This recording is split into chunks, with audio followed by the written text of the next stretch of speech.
The rain hammered down like stones from heaven as Adeza collapsed on the muddy ground, her wrapper soaked through, clinging to her trembling body. Behind her, the iron gate of the compound she'd called home for 7 years slammed shut with a violence that echoed through her chest. Her mother-in-law's voice cut through the storm like a machete. "Barren woman, you have wasted my son's seed long enough. Go back to your father's house and die there." Adezi's hands instinctively clutched her flat belly, the same belly they'd poked, mocked, and cursed at every family gathering. Her husband, Chaik, stood in the doorway, arms crossed, eyes cold as marble, watching her crawl in the mud. He said nothing. He didn't have to. 7 years of prayers, 7 years of tears, 7 years of shame, all ending here in the rain, with nothing but the clothes on her back and a heart shattered into 1,000 pieces. 7 years earlier, Adeza had walked into that same compound as a bride, her heart full of dreams and her eyes bright with hope. The wedding had been beautiful, white lace, gold jewelry borrowed from her mother, and a reception that lasted until the stars came out. Chaik had promised her the world that day, whispering sweet words as they danced. "You are my queen, my treasure. Together we will build an empire." She believed him with every fiber of her being. Adeza was a primary school teacher at St. Catherine's Academy, beloved by her students who called her Auntie Ada and drew her pictures with crayons. She had a gentle spirit, the kind that made children feel safe and mothers trust her with their little ones. Her laughter was infectious, her faith unwavering. Every Sunday she sat in the third pew at Redeemer's Chapel, hands raised in worship, believing that God had good plans for her life. The first year of marriage was blissful. Chaik owned a small electronics shop in the market, and though money was tight, they managed. Adeza would pack his lunch every morning, jollof rice, fried plantains, and her special pepper sauce that made him smile. In the evenings, they would sit on their small veranda, planning their future. 3 children, Chaik would say, his hand on her knee. 2 boys and a girl. The boys will be strong like me, and the girl will be beautiful like you. Adeza would blush and lean into him, imagining the pitter-patter of little feet in their home. But month after month, her cycle came. At first, they laughed it off. "We're still young," Chaik would say. "God's timing is perfect." But as the months stretched into a year, then 2, the laughter faded. Chaik's mother, Mama Chaik, moved into the compound to help around the house. But Adeza knew the real reason. The surveillance had begun. Mama Chaik was a force of nature, a petty trader at Oshanya Market who commanded respect and fear in equal measure. Her tongue was sharper than any knife, and she wielded it with precision. She began making comments at dinner. "Adeza, are you eating well? A woman must be strong to carry a child." Then came the herbal concoctions, bitter mixtures that smelled like decay, forced down Adeza's throat every morning. "Drink! This is what made me birth 5 children." The church mothers started their whispers too. After service, they would gather around Adeza with false sympathy dripping from their lips. "Sister Adeza, have you tried fasting? Have you gone for deliverance? You know, sometimes there are generational curses." Each word was a tiny knife, cutting deeper than they knew. Or perhaps they did know. Perhaps that was the point. Chaik began changing in year 3. The man who once held her hand during prayers now came home late, smelling of beer and perfume that wasn't hers. When she asked questions, his responses were clipped, dismissive. "A man has needs, Adeza. What do you expect me to do?" The electronics shop was doing better. He'd expanded, hired 2 boys to help, but none of that prosperity reached her. Instead, she noticed new expenses. A second phone he hid under the car seat, fancy shirts she didn't buy, weekend business trips to Onitsha. Still, Adeza prayed. She fasted until her head spun and her stomach cramped. She attended every prayer vigil, every special miracle service. Prophet after prophet laid hands on her belly, declaring breakthrough, but nothing changed. Her salary from teaching went to spiritual solutions. Anointing oils, holy water from Jerusalem, special prayers that cost 50,000 naira per session. She sold her gold jewelry, the wedding gifts from her mother, anything to appease God, to prove her faith. By year 5, the mockery was open. At family gatherings, Chaik's sisters would parade their children in front of her, making sure to emphasize every milestone. This is Chisholm's third child, oh. What is your own nowadays? When will you contribute to this family? Mama Chaik stopped pretending to be kind. She called Adaize the empty basket, the dry well, the cursed one who will end my lineage. The worst part? Chaik stopped defending her. He would sit there silent as his family tore her apart piece by piece. At night, he no longer touched her. Their bed became a vast, cold desert where two strangers slept back to back. But Adaize held on. She held on to her marriage vows, to her faith, to the belief that suffering was temporary and joy would come in the morning. She marked each month in a small diary hidden under her mattress, recording her prayers, her pain, her hopes. Month 84, still believing. God has not forgotten me. She had no idea that the storm was about to break, and when it did, it would wash away everything she'd ever known. The breaking point began on a Tuesday morning in year 6, though Adaize didn't recognize it as such at the time. She was preparing breakfast, yam porridge with dried fish, when Mama Chaik stormed into the kitchen, her face twisted with rage. In her hand was Adaize's hidden diary, the one where she'd poured out her heart to God for 5 years. What is this nonsense? Mama Chaik shook the diary like a weapon. You are here writing love letters to God while my son suffers? While this house remains empty of children? She'd found it while cleaning Adaize's room, an invasion of privacy that no longer surprised anyone. Adaize's hands trembled as she reached for the diary. Mama, please, that is private. Private? Mama Chaik's laugh was cruel, sharp. There is nothing private in this house, you barren woman. You think your tears and your prayers will change what you are? A curse. That is what you are. A curse upon this family. She ripped pages from the diary, tearing through months of Adaize's most intimate prayers, and threw them into the fire burning under the pot. Adaize watched her pain turn to ash, unable to speak, unable to breathe. When Sheikah came downstairs and saw his wife's tears, he simply grabbed a piece of bread and left for work without a word. That silence hurt more than his mother's cruelty. The campaign of terror intensified after that morning.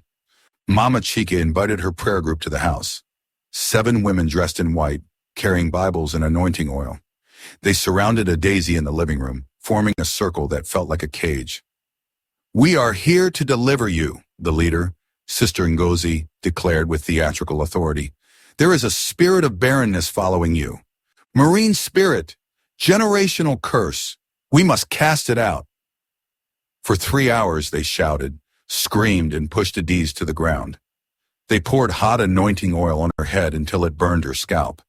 They struck her belly with palm fronds, declaring, Die, die, you spirit of barrenness, die.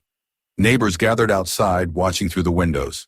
Adaize's humiliation was now public entertainment. When it was over, Sister Ngozi delivered her verdict. This woman has eaten her children in the spirit realm. She is a witch. The accusation hung in the air like poison gas. Adaize tried to defend herself, her voice breaking. I am not a witch. I am a child of God. I have done nothing. Shut up! Mama Chaik slapped her across the face, the sound echoing through the compound. Do you see? Even now she defends herself. A true woman of God would submit to deliverance. That night, Chaik finally came to their bedroom. For a moment, Adaize hoped, foolishly, desperately hoped, that he would comfort her, tell her it was all madness, hold her like he used to. Instead, he sat on the edge of the bed, his back to her, and spoke in a voice devoid of emotion. Adaize, maybe you should go back to your village for a while. Stay with your mother, clear your head. It wasn't a suggestion. It was a test. Would she leave quietly, making his abandonment easier? Or would she fight for a marriage that was already dead? Chaik, please, she whispered, reaching for his shoulder. Don't do this. We can see another doctor. We can... He shrugged her hand off like it burned him. I've done everything. I've tried everything. Maybe my mother is right. Maybe this is spiritual. He stood up and walked to the door, pausing without turning around. I'm 34 years old, Adaize. My mates have children in secondary school. How long do you expect me to wait? The door closed behind him, and Adesi understood. She was alone in this marriage, and she had been for a very long time. The next blow came from an unexpected direction. Her workplace. Sister Ngozi's daughter attended St. Catherine's Academy, and the story of the deliverance session spread through the school like wildfire. Parents began withdrawing their children from Adiza's class. The head mistress, Mrs. Okonkwo, called her into the office with a pained expression. Adesi, you are a good teacher. They say you are a witch, that their children are not safe with you. Adesi felt the room spin. Mrs. Okonkwo, you know me. You know I would never. I know. The headmistress raised her hand. But perception is reality in this community. I'm putting you on indefinite leave, with half pay, just until this situation resolves itself. Half pay meant she could barely afford transport. It meant she was now completely dependent on Sheikh, trapped in a house that hated her, with no escape route. The trap was closing. At church, the rejection was even more devastating. Pastor Emeka, who had counseled them for years, invited Adesi and Chika for a meeting. She sat in his office, hope flickering. Perhaps he would speak truth, remind Sheikh of his vows, call out the cruelty. Instead, Pastor Emeka looked at Sheikh with sympathy and said, Brother Sheikh, I have prayed about your situation, and God has shown me that perhaps this marriage is not his will. In the Old Testament, Abraham had to make hard decisions for the sake of his lineage. Adiza's heart stopped. Was her pastor, her spiritual father, giving Chika permission to divorce her? But pastor, her voice was barely a whisper. Marriage is covenant. Before God. You preach this. Sister Adesi, Pastor Emeka's voice was gentle but firm. Sometimes God releases us from covenants that are not bearing fruit. You are a good woman, but perhaps you are not the right woman for Brother Sheikh. Have you considered that you might be blocking his destiny? The theological gymnastics were breathtaking. 7 years of tithing, serving, teaching Sunday school, and now she was blocking destiny. Sheikh's face showed relief, vindication. He'd found his spiritual permission slip. That Sunday, Adesi sat in her usual PU and felt every eye on her. The whispers were no longer subtle. That's the Barren one, the one they say is a witch. I heard her mother-in-law had to call prayer warriors. My sister said she saw Adesi at the native doctor's shrine in the village. No wonder she has no children. God is punishing her for something. During praise and worship, when Adesi raised her hands to worship, the woman next to her physically moved it away, gathering her children closer as if barrenness were contagious. The praise leader looked uncomfortable, avoiding eye contact. Even God's house had become a place of torment. The final escalation came during a family meeting in year 7. Cheikh's entire extended family gathered at the compound, uncles, aunties, cousins, all seated in a semicircle in the living room. Adesi was summoned like a criminal facing trial. Cheikh's eldest uncle, a retired civil servant with a permanent scowl, served as judge and jury. We have gathered here today to address the matter of this marriage. For 7 years, Adesi has failed to produce even one child. Not one. This is not natural. This is not God. We believe there is something spiritually wrong. Adesi knelt in the center of the circle as tradition demanded, her knees aching against the terrazzo floor. She wanted to scream that Chike had never been tested, that perhaps the problem wasn't hers alone, that she'd begged him to see a fertility specialist and he'd refused, calling it unmanly. But what was the point? They had already decided. We have found a solution, the uncle continued. Brother Sheikh will take a second wife, a young woman from a good family with proven fertility. Her sister has 3 children already. The room erupted in agreement. Aunties clapped, praising the wisdom of the elders.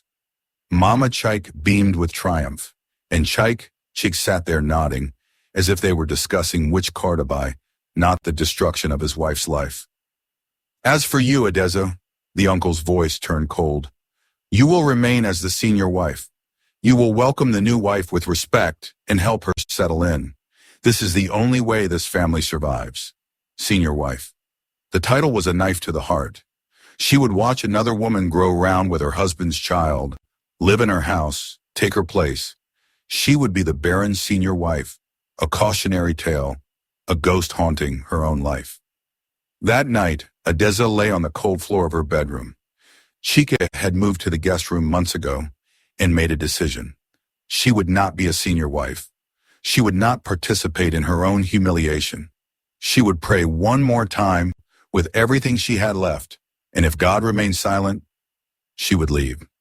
She would go back to her father's compound, face the shame, and rebuild her life from ashes. She didn't know that her prayer would be answered in the most unexpected way possible. She didn't know that her breaking point was actually her breakthrough. She didn't know that the darkest night comes just before dawn, but she was about to find out. 3 weeks after the family meeting, Adeza woke to the sound of celebration. Drums, ululation, laughter. The compound was alive with joy, joy that didn't include her. She wrapped her nightgown tightly around herself and stepped outside. The sight that greeted her was a nightmare dressed as a wedding. There in the center of the compound stood a young woman, barely 25, skin glowing, hips wide. Everything a Daisy no longer felt she was. The girl wore a bright red wrapper and gold jewelry that caught the morning sun. She was smiling shyly as Mama Chick and the aunties danced around her, singing traditional songs of welcome. Chike stood beside the girl, his hand possessively on her waist. He was smiling, truly smiling, in a way he hadn't smiled at a Daisy in 5 years. "A Daisy!" Mama Chick's voice cut through the music. "Come and greet your new sister. This is Obiahali. She is now part of this family." The compound fell silent. Everyone turned to watch Adeza's reaction. This was the entertainment they'd been waiting for. Would the barren woman cry? Would she fight? Would she prostrate in submission? Adeza's legs felt like water, but she forced herself to walk forward. Obiaheli looked at her with something that might have been pity, but it was quickly replaced with the confidence of a woman who knew she'd already won. She was young, fertile, everything this family valued. "Welcome," Adez managed to say, her voice barely audible. The word tasted like poison. "Louder," Mama Chike commanded. "Welcome her properly. Prostrate. Show respect to your co-wife." The demand hung in the air. The aunties murmured approval. Chike said nothing. His silence was permission. They wanted a Daisy to bow before her replacement, to publicly accept her humiliation. A Daisy's knees began to bend, years of conditioning taking over, but then something inside her snapped. A small voice, her own voice, buried under years of abuse, whispered, "No, not this, not anymore." "No," she said clearly, standing upright. "I will not." The compound erupted in chaos. Mama Chica lunged forward, grabbing Adez by the arm with fingers like iron claws. "You stubborn, cursed woman! You dare disrespect this family? You dare refuse? I am still his wife." Adez's voice rose, 7 years of silence breaking like a dam. "Before God, I am still his wife. You cannot expect me to celebrate this. This what?" Sheik finally spoke, his voice cold and sharp. "This solution to the problem you created? You have given me nothing, Adez. Nothing. Obiagali is carrying my child already, 2 months pregnant. Finally, I will be a father." The words hit Adezi like a physical blow. 2 months pregnant, which meant he'd been sleeping with this girl for at least 3 months, probably longer, while still coming home to their compound, while she was still praying, fasting, believing for their miracle, while she was still his wife. You didn't even wait," Adez whispered, tears streaming down her face. "You brought her here already pregnant? You couldn't even... Wait for what?" Cheek's face was twisted with contempt. "Wait another 7 years? Another 10? I am done waiting, Adezi. My life doesn't stop because your womb is dead." Obiaheli placed a hand on her still flat belly, a gesture designed to wound. The aunties nodded approvingly. Uncle Emeka clapped Cheek on the back. "This is wisdom. This is how a man takes charge of his destiny." Adeza stumbled backward, the world spinning. She ran to her bedroom. No, not her bedroom anymore. Just a room, and locked the door. She could hear them outside, celebrating, the party continuing as if she'd never existed. The drums pounded in rhythm with her breaking heart. For 3 days, she barely ate. She stayed in that room, listening to Obiaheli's laughter echo through the compound, listening to Mama Chike fuss over her new favorite, listening to Chica's footsteps pause outside her door, and then continue to Obiaheli's new room. The room that used to be the guest room, now transformed with new curtains, new furniture, new hope. On the 4th day, Adeze made a decision. She would visit her mother, just for a few days, to clear her head. She packed a small bag and waited for Chika to come home from work. When he arrived, she found him in the parlor. Obiaheli curled up beside him like a contented cat. "Chike, I need to visit my mother. Just for a week." "No." He didn't even look up from his phone. "What do you mean, no? She's my mother. You're not going anywhere." His voice was flat, final. "You think I don't know what you're planning? You want to run to your family and poison them against me. You want to play the victim. You will stay here and learn your place." Mama Cheek entered the room, her timing too perfect to be coincidental. "Yes, stay here. Someone needs to do the cooking and cleaning. Obiaheli is pregnant. She cannot be doing housework in her condition." The realization hit Adeze like cold water. She had been reduced to a servant. She was to remain in this house not as a wife, but as unpaid labor, watching another woman live her life while she scrubbed floors and cooked meals. "I am not a slave," Adeze said quietly. "No?" Mama Chike's smile was venomous. "Then what are you? You are not a wife. A wife produces children. You are not a woman. A woman knows how to keep her husband. What exactly are you, Adeze?" That night, Adeze did something she'd been too afraid to do for 7 years. She searched Cheek's phone while he showered. The passcode was easy. His mother's birthday, of course. What she found made her stomach turn. Messages. Hundreds of them. Not just with Obiaheli, but with other women. Screenshots of money transfers, her half salary from the school, money he claimed was for business expenses, sent to various women with heart emojis. Photos of hotel rooms, suggestive messages, promises made and broken. But the worst was a group chat with his friends, titled The Brotherhood. She scrolled through months of messages. "Chike, guys, I'm introducing Obiaheli to the family this weekend. Finally getting a real woman." Tunde, "About time, bro. What about the old cargo?" Chike, "She's still useful for housework. Plus, if I throw her out now, her family might demand I return the bride price. Better to keep her and make her suffer until she leaves on her own." Emeka, "Genius. Let her watch you build a family with a real woman. That's the ultimate punishment for barren women." Cheek, "Exactly. She destroyed 7 years of my life. Now I'll destroy what's left of hers." The messages went on. They discussed her like she was an object, a problem to be managed, a joke to be shared. The man she had loved, the man she had stayed faithful to through everything, had turned her suffering into entertainment for his friends. Adeze's hands shook so violently she nearly dropped the phone. She took photos of the messages with her own phone, evidence, though she didn't yet know what she would do with it. When Chick emerged from the bathroom, she was back in bed, pretending to sleep, her heart hammering in her chest. The final destruction came 2 weeks later, on a Saturday morning. Adeze was in the kitchen preparing breakfast when she heard raised voices in the parlor. She recognized one. Her younger brother, Obina, had come to visit. "Where is my sister?" Obina was demanding. "I've been calling her for days. Her phone is off. What have you done to her?" Adeze rushed to the parlor, relief flooding through her at the sight of her brother's familiar face. "Obina, I'm fine, I'm..." "Fine?" Obina's eyes swept over her. The weight she'd lost, the dark circles under her eyes, the defeated slope of her shoulders. "You look like a ghost, Ada. What is happening here?" Before she could answer, Mama Cheek appeared with Obiaheli in tow, the pregnant woman's belly now slightly visible under her wrapper. Obina's face registered shock, then fury. Is this a second wife?" He turned to Cheek, who had just walked in. "You brought another woman into your home while my sister is still your wife?" "Your sister is Barren," Cheek said simply, as if that explained everything. What did you expect me to do? I expected you to honor your vows. Obina's voice rose.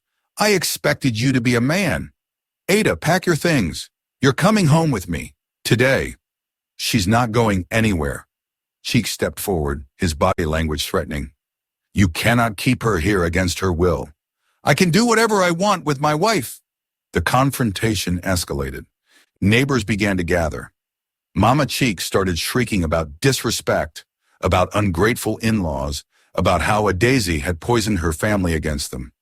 Obiaheli stood in the background, crying performative tears, her hand on her belly, the picture of an innocent victim caught in drama not of her making. Then Uncle Amika arrived, summoned by Mama Cheek's phone call. He was drunk. It wasn't even noon, but his breath reeked of kai-kai and his eyes were red. He pointed a gnarled finger at Obina. You, young man, you have no right to come here and cause confusion.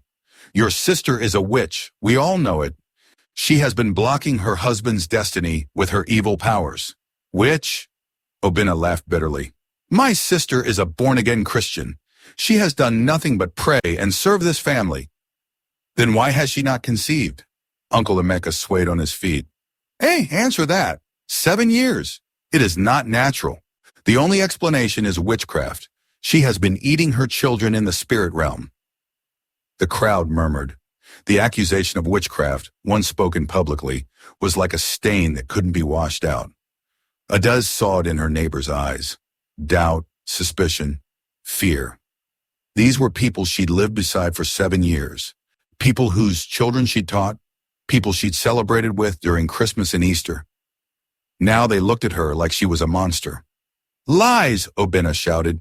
These are all lies. Then let her prove it, Mama Chick seized the moment. Let her go to the river shrine and swear before the gods. Let her drink the oath water. If she is innocent, nothing will happen to her. It was a trap. The shrine oath was used to force confessions. Everyone knew that people often confessed under the pressure rather than drink the supposedly cursed water. If Adaz refused, she was guilty. If she agreed, she would be humiliated publicly, forced to participate in traditional practices that violated her Christian faith. No, Adaz said firmly. I will not deny my God by swearing before idols. I am innocent. God knows my heart. You see, Mama Chag turned to the crowd triumphantly. She refuses because she knows she is guilty. A witch. We have been harboring a witch in this compound. The crowd's mood shifted. Someone threw a stone. It missed Adiza but shattered a window behind her. Someone else spat on the ground, a curse. The gathering was becoming a mob. Ada, we're leaving now. Obina grabbed her arm, pulling her toward the gate. But Chika blocked their path, his face a mask of righteous anger. If she leaves with nothing. Not a pot, not a wrapper, not a kobo. She came into this house empty. She will leave empty. I don't care about your things, Adeza started to say. And she must sign a document, Uncle Emeka interjected, suddenly sober enough to be calculating. A document stating that she abandons all claims to this marriage, that she will not demand bride price return, that she admits to being the cause of the marriage failure. It was extortion. They wanted her to publicly admit guilt, to absolve Chika of all responsibility, to leave with nothing and no legal standing. Obina's face was purple with rage. This is wickedness, pure wickedness. You cannot. Then she can stay, Cheek said coldly, and continue to watch Obiahali grow big with my child. Continue to watch me build the family she could never give me. Continue to live as a servant in what was supposed to be her home. That is her choice. Adaizi looked at Chika, really looked at him, and saw a stranger. The man she'd married had died somewhere along the way, replaced by this cruel, calculating person who could threaten her without flinching. She thought of 7 years of prayers, 7 years of faith, 7 years of believing love could survive anything. She had been wrong. Give me the paper, she said quietly. Ada, no, Obina protested. Give me the paper. Her voice was stronger now. If they wanted her signature to ease their consciences, to rewrite history and paint her as the villain, fine. Let them have it. She knew the truth. God knew the truth. That would have to be enough. She signed the document without reading it, her hands steady despite the tears streaming down her face. She walked to her room, no, not her room anymore, and packed a single bag with whatever clothes she could grab. Her Bible, the broken pieces of her diary that she'd saved from the fire, a photograph of her parents on their wedding day. When she emerged, Mama Chike was waiting with one final cruelty. Before you go, you must beg us for forgiveness, for wasting 7 years of my son's life, for bringing shame to this family. Kneel and beg. The crowd watched, hungry for one last spectacle. Obiaheli stood beside Chiki, her hand in his, watching with wide eyes. This would be the story she told their children, how the first wife was so wicked, so cursed, that she had to be cast out. Adeza looked at each face. Mama Chike's triumphant sneer, Uncle Emeka's drunken righteousness, Chike's cold indifference, the neighbor's eager curiosity. She thought about kneeling, about making this easier, about leaving quietly. Then she lifted her chin and said clearly, I will not kneel before wickedness. I will not apologize for sins I did not commit. God is my witness. God will be my judge. And God will be yours too. Mama Chike's face contorted with rage. Get out! Get out of my compound! You cursed, barren, wicked woman! May you never know peace! May you wander forever childless and alone! Get out! Obina grabbed Adeza's hand and pulled her toward the gate. Behind them, the crowd was chanting, Witch, barren woman, go, go, go! As they reached the gate, the sky opened. Rain poured down in sheets, as if heaven itself was weeping for her loss. Adeze turned for one last look at the compound where she'd spent 7 years of her life. Chike was already walking back inside with Obiaheli under his umbrella, protecting his new wife from the rain, while his old wife walked away drenched. The gate slammed shut behind her with a sound like thunder, and Adeze collapsed in the mud, her bag falling beside her, her body shaking with sobs that came from a place deeper than tears. 7 years. 7 years of love, loyalty, faith, hope, all ending here, in the rain, with nothing but the clothes on her back and a heart shattered beyond recognition. Obina tried to lift her, but she couldn't move. The weight of grief was too heavy. The rain washed away her tears, but couldn't wash away the pain. She was 32 years old, divorced in everything but name, labeled a witch and a barren woman, with no job, no money, no home. She had nothing left to lose. She didn't know that sometimes when you have nothing left to lose, that's when God can give you everything. She didn't know that her story wasn't ending. It was just beginning.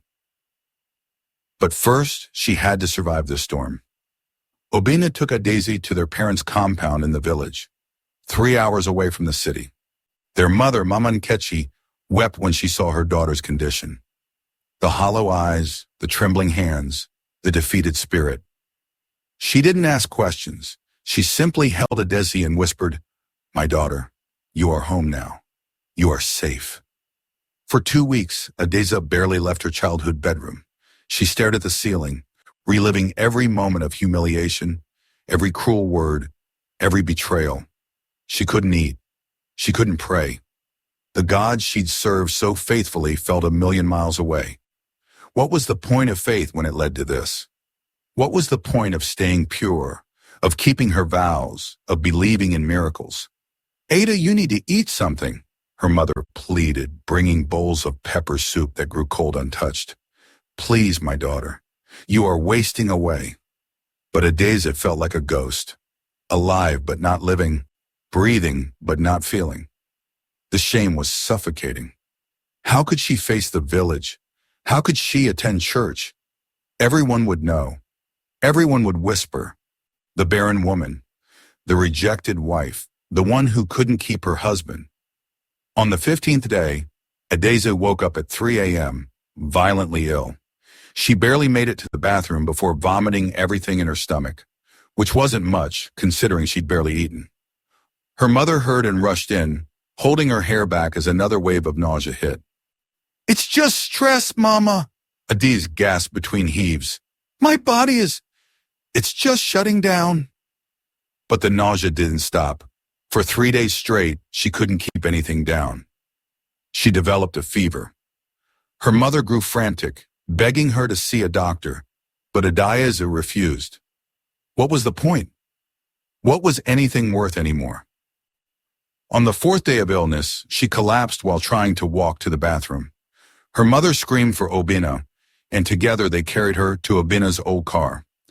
The nearest hospital was 30 minutes away, a small missionary hospital run by Catholic sisters, known for treating the poor without demanding payment up front.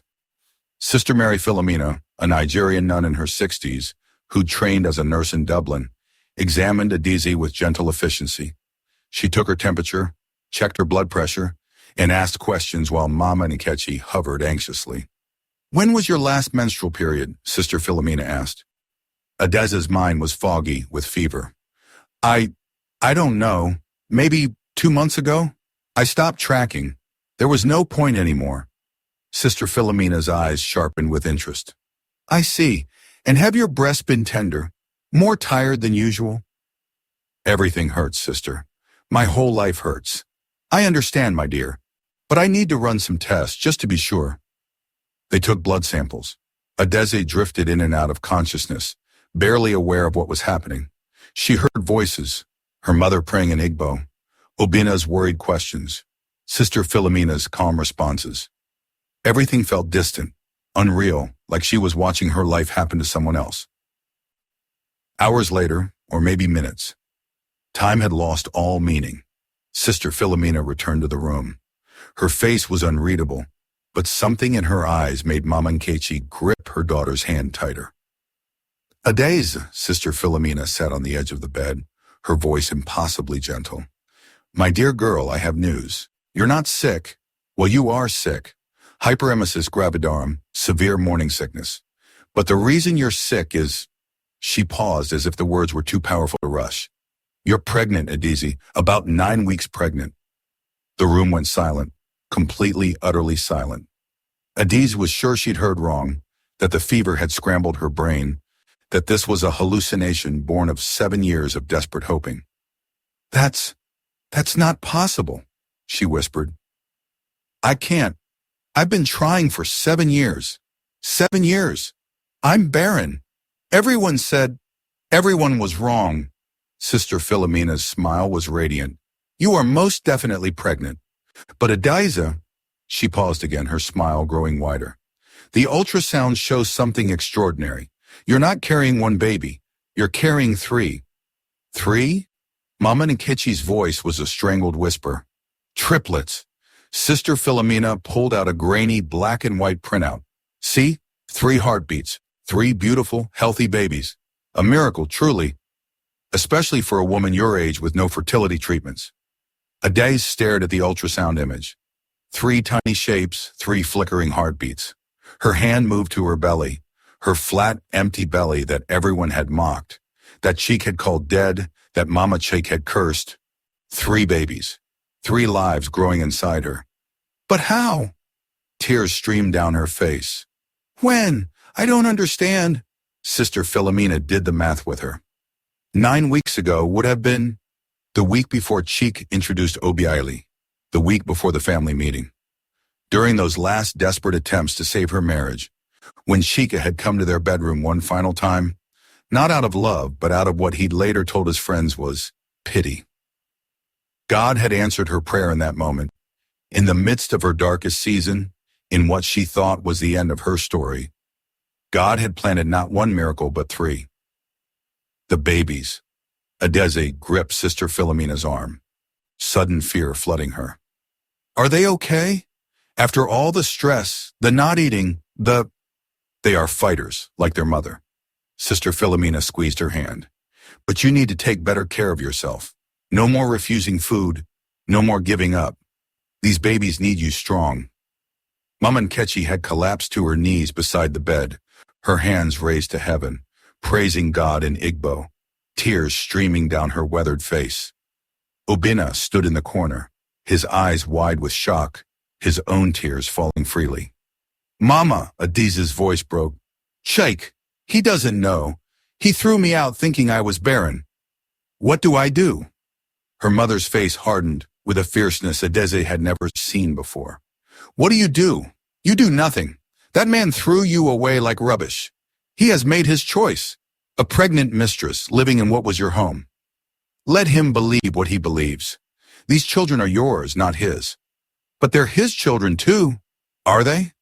Obina's voice was ice.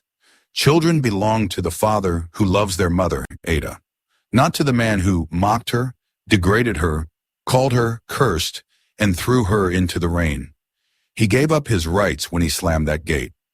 Sister Philomena intervened gently. "This is a decision you don't have to make today. Right now, we need to focus on your health. You're severely dehydrated and malnourished. I want to keep you here for a few days, get some fluids and nutrition into you, make sure the babies are stable." Over the next 3 days in the hospital, Adeze slowly processed the miracle. 3 babies. After 7 years of emptiness, God had given her abundance. After being called barren, she would give birth to triplets. The irony was so profound it made her laugh and cry simultaneously. But with the joy came terror. How would she provide for 3 children? She had no job, no money, no home of her own. Her parents were elderly, living on her father's small pension. The hospital bill alone, even at this charity hospital, would be more than they could afford. Sister Philomena seemed to read her thoughts. On the 3rd day, she brought another woman to Adese's room, an elegant woman in her 50s, wearing expensive jewelry and a warm smile. "Adeze, this is Mrs. Chidma Okafor. She's a benefactor of our hospital and, well, she'd like to speak with you." Mrs. Okafor sat beside the bed, her eyes kind. "Sister Philomena told me your story. Not the details, just that you're pregnant with triplets, alone, and in need. My dear, I run a foundation that helps vulnerable women. We provide prenatal care, delivery costs, and postnatal support. I would be honored to cover all your medical expenses." Adeze couldn't speak. She could only stare as this stranger, this angel in human form, offered her a lifeline she hadn't dared to pray for. "There's more," Mrs. Okafor continued. "I own several properties, including a small 2-bedroom flat in town that's currently vacant. You and your babies will need a place to live. Consider it yours, rent-free for the first year. By then, God will have made a way for you." But why?" Adeze finally found her voice. "You don't even know me." Mrs. Okafor's eyes filled with tears. 25 years ago, I was you, cast out by my husband's family, pregnant and alone. A stranger helped me, gave me a chance to rebuild. That stranger told me, when you are blessed, pass it on. I made a vow to God that if he lifted me up, I would lift other women. You are not alone, Adeze. Not anymore." That night, alone in her hospital bed, Adeze placed both hands on her belly and felt the first flutter of movement, tiny like butterflies, but unmistakable. 3 lives, 3 miracles, 3 answers to 7 years of prayers. She thought about Chike, probably lying beside Obiayeli right now, believing he'd finally gotten his miracle with her pregnancy. She thought about Mama Chike, triumphant in her cruelty, thinking she'd won. She thought about Pastor Amika, who told her she was blocking Chike's destiny. And she laughed, a real laugh, full of joy and irony, and the kind of faith that comes from seeing God work in impossible situations. "God," she whispered into the darkness, "you are a God of perfect timing. You are a God of justice. You are a God of miracles. They threw me out on the very day you planted 3 seeds in my womb. They called me barren while I was already pregnant with abundance. They thought they were writing my ending, but you were just starting my story." She didn't know what the future held. She didn't know how she would raise 3 babies alone. She didn't know if Chica would find out or what he would do if he did. But for the first time in 7 years, Adeze felt something she thought she'd lost forever. Hope. The God who had remembered her in her darkest hour would surely carry her into her brightest future. The miracle wasn't just the triplets. The miracle was that she was finally free. Mrs. Okafor kept every promise.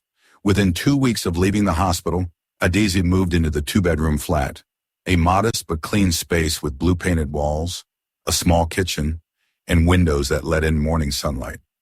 It wasn't much, but after sleeping in her childhood bedroom, drowning in shame and memories, it felt like a palace. "This is your fresh start," Mrs. Okafor said, as she handed Adizi the keys. "No one here knows your story unless you choose to tell it. You are not the barren woman or the rejected wife. You are Adizi, a woman carrying 3 miracles, starting a new chapter." The flat came furnished with the basics: a bed, a small sofa, a dining table. But it was the nursery that made Adizi weep.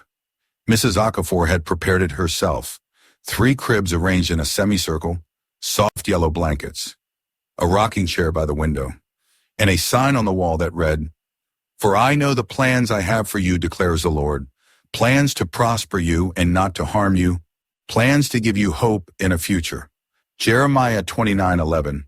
"Yellow because you don't know what you're having yet," Mrs. Okafor smiled. And that scripture, it's not just decoration, it's a reminder. When doubt creeps in, and it will, you look at those words and remember who's writing your story now. But Mrs. Okafor's help went beyond housing. She introduced Adizi to Dr. Ndubuisi, an obstetrician at a private hospital who specialized in high-risk pregnancies. "Triplets require careful monitoring," Dr. Ndubuisi explained during their first appointment. "But you're young enough, healthy enough. We'll take excellent care of you and these babies." Every 2 weeks, Adizi went for checkups. She saw her babies grow on ultrasound screens, 3 distinct personalities already emerging. One was always active, kicking and moving. Another was calm, peaceful.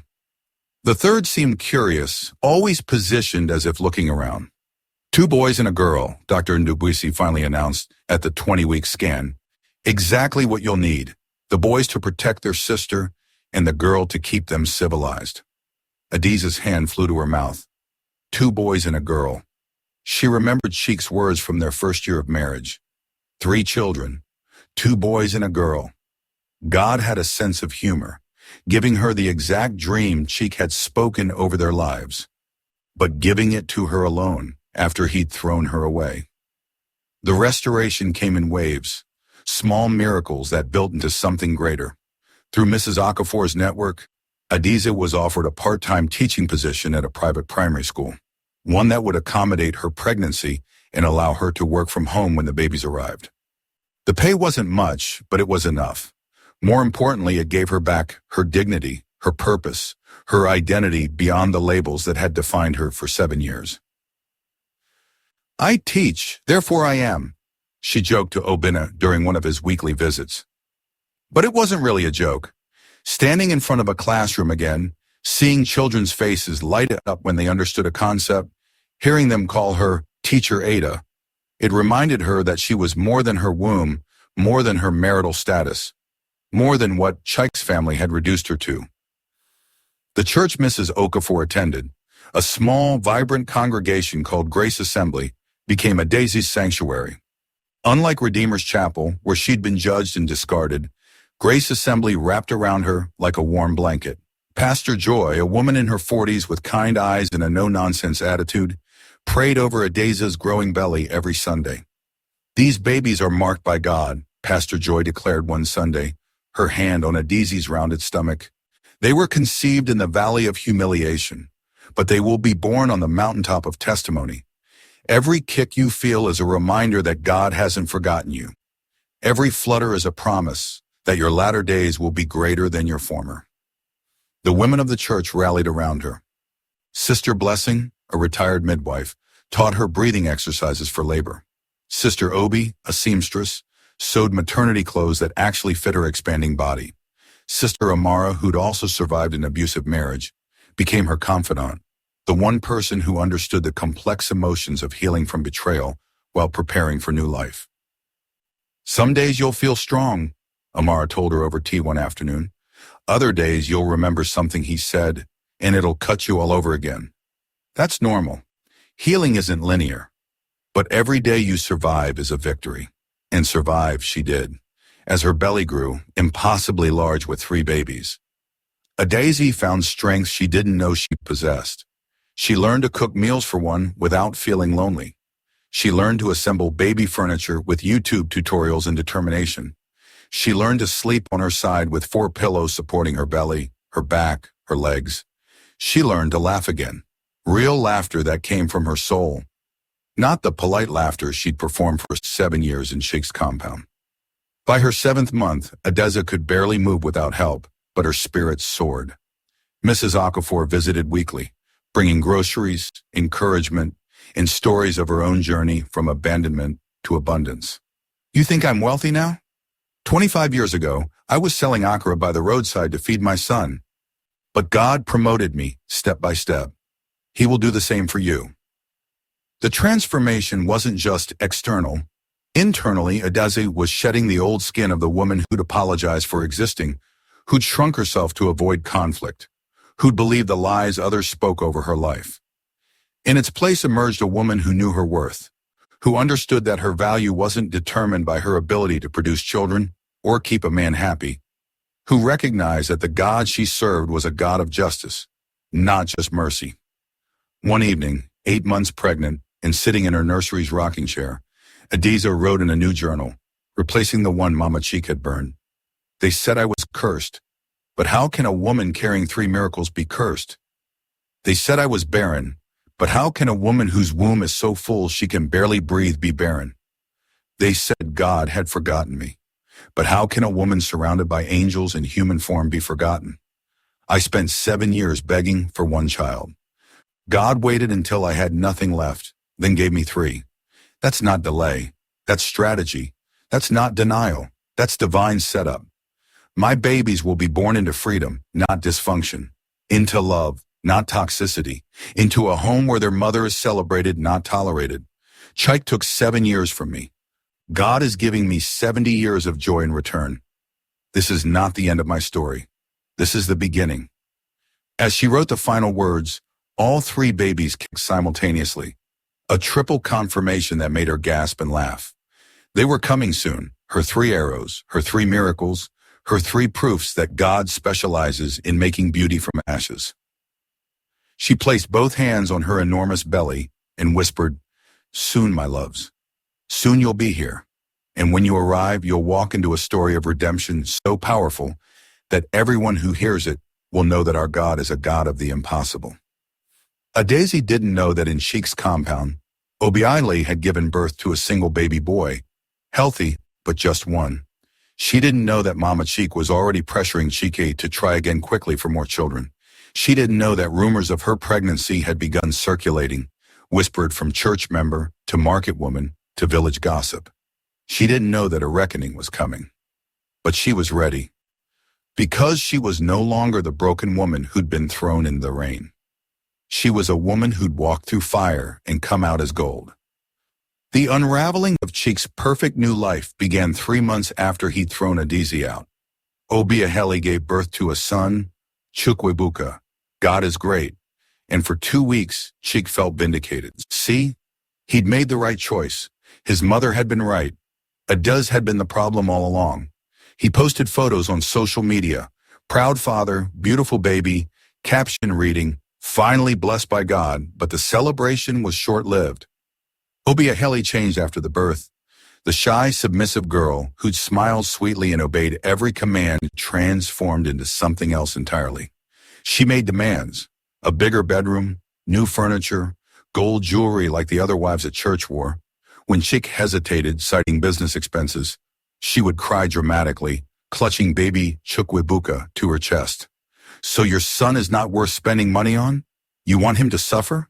Mama Cheek, instead of correcting Obiaile, encouraged her. "Yes, my son, spend on your wife. She has given you what that useless Adeze could never give." Within 2 months, Chike's savings were depleted. The electronics shop that had been thriving began to struggle because he was never there. Always at home, dealing with Obiaile's demands or his mother's interference. His 2 employees, sensing the chaos, started stealing inventory. When Chika confronted them, they quit, taking valuable stock with them. Then came the revelation that shattered everything. Tunde, one of Cheek's friends from the Brotherhood group chat, came to visit one evening. After a few beers, he let something slip. "Guy, I don't know how to tell you this, but Obiaile, before you, she was with Amika." Cheek's blood ran cold. Emeka? Our Emeka? From the group? Bro, I thought you knew. That's why they broke up before she met you. Emeka said the pregnancy, man, the timing is too close. I'm just saying you should do a DNA test. The words hung in the air like poison. Chike's mind raced, calculating dates, remembering how quickly Obiahali had gotten pregnant, how eager his family had been to introduce her. He confronted Obiahali that night, and her tears, those practiced, manipulative tears, told him everything he needed to know. It doesn't matter whose blood he has, Mama Chike screamed when Shika threatened to throw Obiahali out. He carries our name. You will not disgrace this family again. But Chike was trapped. He'd publicly celebrated this child, announced him to the world, built his entire vindication on this boy's existence. Sending Obiahali away now would mean admitting he'd been fooled, that he'd destroyed his marriage to Adiza for a lie. So he stayed in his prison, watching Obiahali and his mother spend his money, watching his business crumble, watching the compound that had once felt like his kingdom become a place of chaos and resentment. The DNA test done secretly confirmed his worst fear. Chukwuebuka was not his son. 0% match. Chike sat alone in his car outside the hospital, staring at the results, and for the first time in years, he thought about Adizi, about her faithfulness, about her prayers, about how she'd never demanded money, never manipulated, never lied, about how he'd thrown away a good woman chasing the illusion of easy fertility. He'd heard the rumors circulating, something about Adiza being pregnant, living in town, but he'd dismissed them as impossible. Barren women didn't suddenly get pregnant. It was probably just gossip, people feeling sorry for her, making up stories to make her feel better about her situation. But the rumors persisted. Sister Ngozi from the prayer group mentioned seeing Adiza at a private hospital, big like she's carrying twins. Another person claimed she looked ready to burst. The whispers grew louder, more specific, harder to ignore. Late one night, drunk on cheap gin and drowning in regret, Chike scrolled through his phone and found Obina's number. His finger hovered over the call button. He wanted to know, needed to know. Was it true? Had God actually blessed Adiza after he'd cast her out? But pride stopped him. If he called, it would be an admission. If he asked, it would reveal his desperation. If he knew the truth, he'd have to face what he'd done. And so he deleted the number and poured another drink. In the bedroom he now shared with resentment and a woman who didn't love him, Obiahali scrolled through her own phone, texting Emeka. He knows. Be ready. We might need plan B. And Mama Chike lay awake in her room, staring at the ceiling, a gnawing feeling in her chest that she'd orchestrated her own son's destruction. But her pride wouldn't let her admit it. Not yet. The compound that had once celebrated Adiza's departure now felt like a tomb. Everyone trapped by their own choices, their own cruelty, their own lies. Justice, it seemed, didn't always come with thunder. Sometimes it came quietly, like rot spreading through a foundation until everything collapsed under its own weight. Adiza gave birth on a Wednesday morning, exactly 9 months after being thrown out in the rain. 3 healthy babies, 2 boys and a girl, delivered by cesarean section with Mrs. Okafor holding her hand and Pastor Joy praying in the corner. When the doctor placed the first baby on her chest, Adiza wept tears that washed away 7 years of pain in a single moment. She named them Chidibube, God is merciful, Kosiso Chukwu, as it pleases God, and Amarachi, God's grace. 3 names that told her story without speaking a word. 2 weeks later, as she sat in her living room nursing her babies, 2 at her breasts, 1 waiting patiently in Mrs. Okafor's arms. There was a knock at the door. Obina answered it and returned with an expression she couldn't read. Ada, Chike is outside. He's asking to see you. Her heart didn't race. Her hands didn't shake. She simply looked down at her 3 miracles and smiled. Tell him I'm busy. Tell him I have everything I need. Tell him I forgive him. But forgiveness doesn't mean reunion. Tell him to go home to his wife and his mother and the life he chose. Obina delivered the message. Through the window, Adiza watched Chike's shoulders slump as he walked back to his car. A man who'd gained what he thought he wanted only to lose everything that mattered. She felt something unexpected. Pity. Not the kind that makes you take someone back, but the kind that releases you completely. Chike was no longer her villain. He was simply a man who'd made terrible choices and now had to live with them. That was between him and God. They said I was barren, but God said I was blessed. They said I was cursed, but God said I was chosen. They said my story was over, but God said it was just beginning. My sister, my brother, if you're watching this and you're in your valley season, if people have called you names, counted you out, thrown you away, hear me clearly. Their rejection is God's protection. What they meant for evil, God will turn for good. Not sometimes, not maybe, always. I spent 7 years begging God for one child. He waited until I had nothing left, then gave me 3. Why? Because when God blesses you out of nothing, nobody can say it was your connections, your family, your husband, your money. They can only say, it was God. Some of you are holding on to marriages that God has already released you from. Some of you are staying in situations where you're called barren, cursed, useless, because you're afraid of what people will say. Let me tell you what I learned. The opinion of people who don't value you should never determine your destiny. God doesn't need your husband to bless you. He doesn't need your in-laws' approval. He doesn't need perfect circumstances. He just needs your faith. Even faith the size of a mustard seed. Even faith that's barely holding on. They threw me out in the rain. God gave me triplets in the sunshine. That's not a coincidence. That's not luck. That's the God of justice, the God of vindication, the God who never forgets his daughters. If God did it for me, he will do it for you. Your miracle is not canceled. It's just being perfected. Hold on, your triplet blessing is coming.